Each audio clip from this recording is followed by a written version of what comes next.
Welcome, Riders. Today we're going to be talking about ghost Pokemon and their creepypasta stories.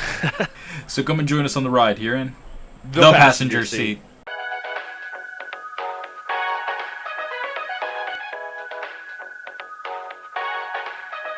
Seat.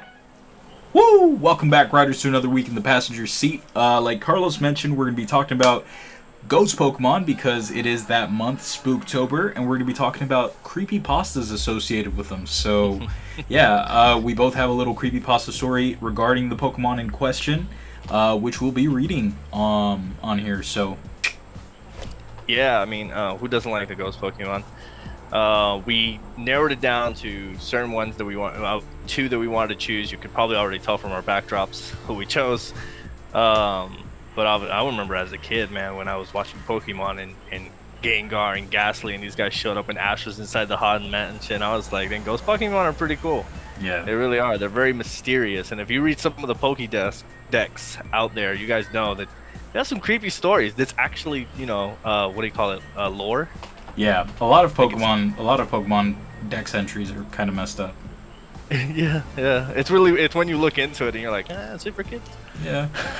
All right, writers, make sure to like, comment, subscribe. We always appreciate y'all. Just gotta stop it right there and tell you to subscribe. We really, really appreciate it. So just make sure, go ahead, drag down the little mouse and click. Not trying to be desperate or anything. Oh no, not at all. All right. Anyways, yeah. So let's hop right into it. All right. I'll s- I'll start. I'll do mine. That way you're more of the Pokemon fan than me, and I'm literally just finding out about this little dude. I had to do my research because I didn't know about his Pokédex stuff, so I'm gonna just look it up right now. I'll start with it, describing the Pokemon in general in case you guys don't know who or what it is. So I'm gonna be talking about Pumpkaboo. I'm saying it Pumpkaboo. right? Yeah, you are. Pumpkaboo.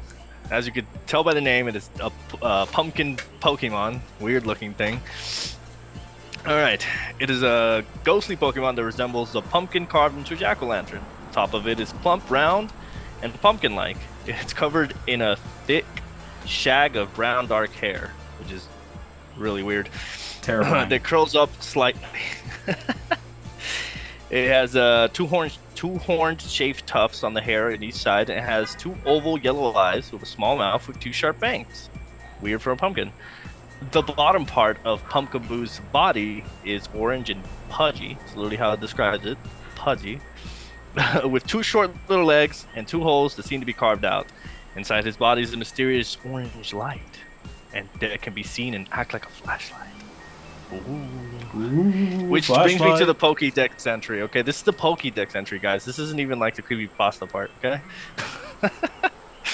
This Pokemon remain active throughout the night, and they are most restless, however, just as the sun sets and the twilight arrives. When daylight approaches, the Pokeboo settles down, rests, and waits for the sun to come up again.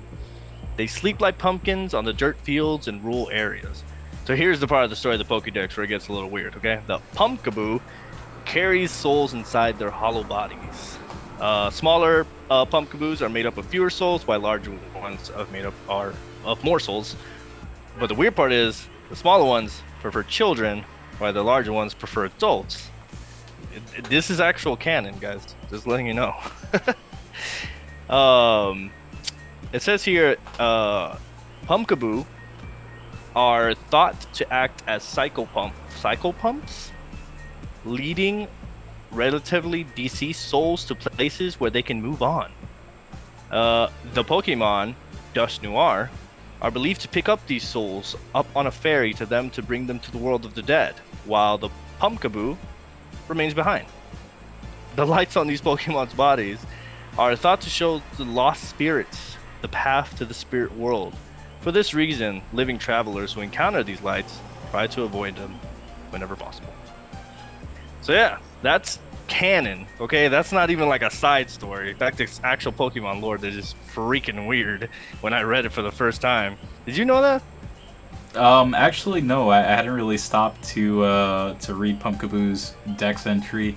I think I may have read one of them, but it wasn't that one. So Yeah, they also mentioned something about how like they like hearing the souls suffer.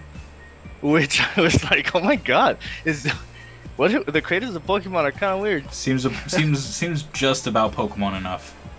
Yeah, exactly. I'll be getting into my creepypasta story now, guys, and this is complete fiction. Obviously, not Pokemon lore, but even though the real one is still kind of freaking weird. All right, the Pumpkaboo and the little girl. Okay. All right, here we go. This is the story of a girl and her Pumpkaboo. Anna Louise is a sweet girl with a warming smile and long flowing red hair. She grew up with her favorite Pokemon friend, the Pumpkaboo. Her and her Pumpkaboo had many great adventures and good battles, until she met a guy named Gary. She started going out with Gary and leaving poor Pumpkaboo alone and sad, and slowly angry. One day she came to his house and couldn't find him, but then she heard his voice coming from his room. Anna Louise, Anna Louise. Slowly and eerily, she opens the door only to find a Pumpkaboo on top of the bed. Anna Louise says, Pumpkaboo, have you seen Gary? And he actually responds in a little children's voice, saying, we only need each other. After that, all you can hear is the distant scream of Anna Louise throughout the whole neighborhood. And that was the last time anyone has heard of her. Anyone alive, that is. Later that night, we see a Pokemon trainer walking through the forest. He spots from a distance what appears to be a Gorgeist. Gorgeist. Gorgeist, thank you. A Gorgeist. He says, my first ghost Pokemon, I gotta catch it. Runs towards it, only to shockingly discover that it wasn't a Gorgeist, but a Pumpkaboo with a human head on top of it. Oh my god. The head of Anna Louise with a warming smile and long red hair. The scream of the trainer was the loudest noise in the forest that night. Oh, that's so cool. I like the way that it ended because Gorgeist do have like reddish hair. Yeah. Wow. All right. So that was the creepypasta story. Obviously not lore, but very Halloween inspired. Wow. Really, really nice. Really nice. I like the way that rounded out at the end because I was thinking like, this is it's toned down. It's not as hardcore creepy as I thought it was gonna be until the very end, and I'm like, oh, okay. End. Which those of you who know, right, Pumpkaboo's evolution looks just like that. It's this head that goes up with long red hair and a creepy smile. Yes. So, all right, that was me. It's Joseph's turn now. Very cool, Carlos. All right, so the Pokemon that I chose today is Dusknoir. Funny enough that you mentioned it in Pumpkaboo's Dex entry because, I wasn't expecting them to have that correlation. I hadn't read that Dex entry before, but it's really cool. So Dusknoir is a ghost-type Pokemon, just straight ghost, who came to appear the first time. Oh, I apologize. Yes, I forgot to say Pumpkaboo is ghost and grass. My bad. Go ahead. Yes. All right, so Dusknoir is a full-on ghost-type Pokemon that first appeared in Diamond and Pearl, which we all know is the 4th generation of Pokemon games. So yeah, Dusknoir is the evolution of Dusclops, which evolved from Duskull. And yeah, a couple of things about this Pokemon, which are, before I get into the, Pokedex entries, and this is a little bit more frightening. I'm going to talk about, well, not a little bit more frightening, it just adds to the fright factor of this Pokemon, is its physical attributes. So first things first, this thing comes in at 7 foot 3 inches tall. That's creepy. This is a grizzly bear in horrendous ghost Pokemon form. It also weighs 235 pounds for a ghost. You think about that. You do the math on ghost weight. Ghost weight. That's a lot, okay? All right, and now moving into Dex entries. So I've got a couple. There are a couple of different ones across the games. In the original Diamond and Pearl, and these are repeated, so I'm just going to try to keep it at the ones that aren't repeated. So one of the first dex entries, or the first dex entry to come in, was the antenna on its head captures radio waves from the world of spirits that command it to take people there. Okay? Oh. Yeah. In Platinum, the dex entry was, it is said to take lost spirits into its pliant body and guide them home, which is much nicer than the last one. In Heart Gold and Soul Silver, this feared Pokemon is said to travel to worlds unknown. Some even believe that it takes lost spirits along with it. So we get, the sort of gist for Dusknoir. It picks up. I like the connection with this one. Right. He just gives it to him and he takes the rest. Exactly. Yeah. So he picks up souls and then he takes it to the spirit world. That's the basic gist. But these get darker consecutively as games go on. So in Shield. It's with the mouth on its belly. Dusknoir swallows its target whole. The soul is the only thing eaten. Dusknoir disgorges the body before departing. Jesus Christ. Pretty dark, right? That's canon, right? In Legends Arceus, it comes to those whose lives have come to an end and escorts their souls to the afterlife. Known to mistakenly take the souls of those who yet have life left in them, albeit rarely. And then, to finalize, Scarlet and Violet had different dex entries. Scarlet is a very minimal change to one of the previous ones, but I'm still going to say it. So it's said to take lost spirits into its pliant body and take them to the afterlife, whereas the other one said it would take them home or something like that. And then Violet says it comes and goes between this world and the afterlife. People fear this Pokemon because it is said to suck in lost spirits and take them along. So, in general consensus, this thing takes the soul into the afterlife. One of them mentioned that it eats the body, takes the soul, leaves the body regurgitated somewhere, which is both gross and terrifying. It definitely feels like a little bit of Grim Reaper vibe there. Yeah, a little bit, yeah. Alright, so that being said, the dex entries are done. Let me hop into my creepypasta, which I'm gonna say a couple of things about it first. First of all, I looked up creepypastas for Ducknoir. Ducknoir! Darkwing Duck. Darkwing Duck. Sorry, go ahead. So I looked up creepypastas for Dusknoir, and unfortunately I only found one, which is surprising. I expected there to be more. And the one that I found was kind of boring to me. I'm sorry, whoever created that creepypasta on Dusknoir. It wasn't really that scary. So I decided to write one myself. And just keep in mind, take it with a grain of salt. I'm no George Orwell, if that was his name. Just say Orwell. I'm no Orwell. Okay, so take it with a grain of salt. And here we go. Mine is very dark, so please excuse the darkness. All right, my story is called Hunger Pangs. Oh, jeez. Starts out like this. Hungry. The word lingers on my mind, slowly pulsating like the heart of my latest victim. Oh my god. Continue. I see the life fade from his eyes, not yet realizing what had befallen him. In terms of life expectancy, it was not yet his time, but my insatiable urges met abruptly with the course of his fate. I don't understand why I'm like this, or why I do what I do. All I know is that from time to time, it's like something takes over me. A force I cannot reckon with. A force that instills me with the worst parts of myself. I can't stay here. I need to leave before I get caught. I think as I rush to submerge myself within the shadows of a nearby forest, shrouded in night. As I let the darkness whisk me away, I hear the voice of a child from afar. Grandpa? Ah, yes. My heart would break for you, child. That is, if I had one. You'd think that after so many victims, I'd have at least some shred of empathy. Alas, the thought is cut off by the word resonating in my mind once more. This time even more vigorously than before. Hungry.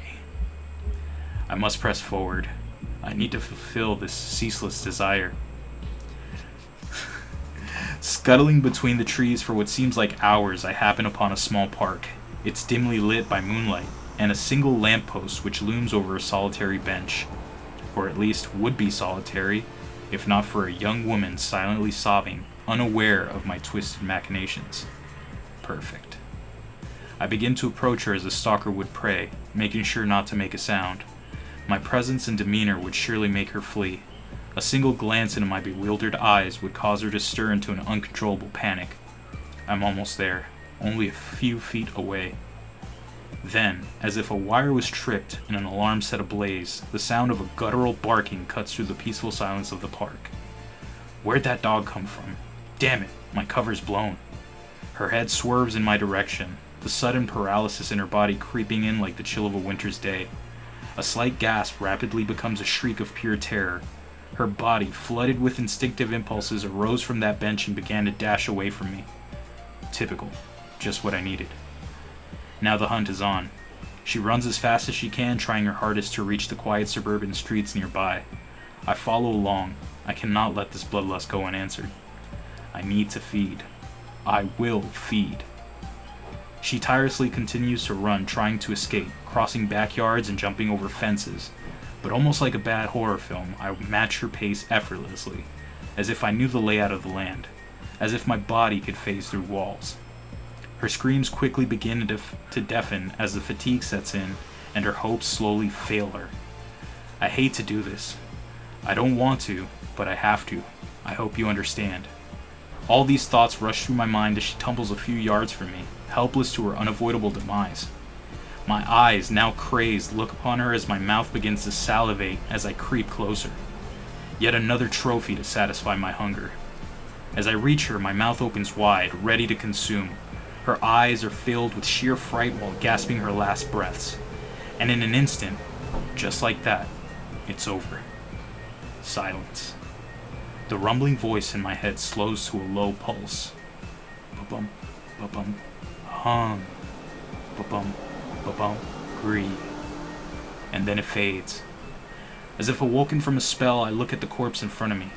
I'm not surprised anymore. How could I, when I've lost count of the victims who've succumbed to my hunger? I need to leave. I can't get caught. I flee, shifting through the neighborhood, making my way back to the dark forest. I'm at the park again. Almost there. Then, I feel something hit me in the back of my head. Everything goes dark. Darkness. I slowly awaken, the pain in the back of my head slowly subsiding. I look around, and to my astonishment, I'm in some type of odd room. No windows, no doors, and yet there's light. Curious. If it weren't for these strangely curved walls all around me and this light without a source, I'd think I was buried. What is this? My mind races as I look around for a way out. I need to leave. I need to get out of... Wait. If I'm in here, that means I can't hurt anyone anymore. Did I die? Is this divine intervention? Or am I in some type of hell for the crimes I've committed? Whatever it is, it means that I can finally stop. No longer do I have the means to continue fueling this monster that I have become. If this is my penance, then I will gladly accept it. Suddenly, the room jerks around as if hit by a massive earthquake, as my body begins to fade. What's going on? In an instant, I'm in bright light, my senses slowly coming to grips with the world around me as a voice begins to come into focus. I can't believe I caught one! I must be one of the luckiest trainers alive. A young boy, no more than 10 years of age, wearing a jacket and a peculiar red cap stands before me. I can't believe I found you wandering about the park. My name's Ash. Welcome to the team, Dustmore. A voice slowly creeps into the precipice of my mind. Hungry. Thank you. Hey, that was good, man. That was good. Honestly. Thanks. I gotta give it to you. See, the thing I was going for was people don't know it's about Dustmore until the very end. So like, yeah, no, I could definitely see that. Yeah. It's kind of a given. Like, you know, writers listening or following along, they'll go like, oh, well, this is, kind of cringe. We all know what you're talking about. But I did it in the sense of a typical reader would read through the creepypasta, get to the end, and then you give the explanation, and they're like, what? and then you could leave like the Pokedex entries or whatever in there. And I, made a twist, of course, turning this guy into like some type of crazy monster who gets sort of controlled by the spirit world into taking other people's lives. That's actually interesting though, because you did mention the antenna thing. Yeah, no. But it seems like they have no control over that. Yes, and that's what I was going for. So. Man, Ash's last battle. Yeah, Ash's. And then that explains why he's 10 forever. He's dead. Oh my god. Oh. Well, yeah, Riders. That was great. Yes, if you made it this far, thanks. I would really like it if you guys could share some stories of us, maybe send links in the comment section. We would love to read more creepypasta about Pokemon. I know there's a lot out there. Yeah. I was researching. Sometimes it's actually kind of difficult to find the specific ones about ghost Pokemons more than there's like creepypastas about the normal Pokemons. And I feel like that has to do a lot with the fact that the Pokédex already makes the ghost ones creepy. Yeah. Like, how gonna get any creepier, So it was interesting. Well, alright, so like Carlos said, Riders, make sure to go ahead and comment down below your favorite ghost Pokemon, and if you have any creepypasta stories that you'd like to share with us. It doesn't necessarily have to be one that's already made. You could make one yourself and share it. We'd love to hear it. Or That'd be awesome. Read it, in this case. Anyways, make sure to like, comment, subscribe. We always appreciate it. Hopefully you enjoyed this ride with us today. Hopefully you'll join us next time, Hearing The passenger seat.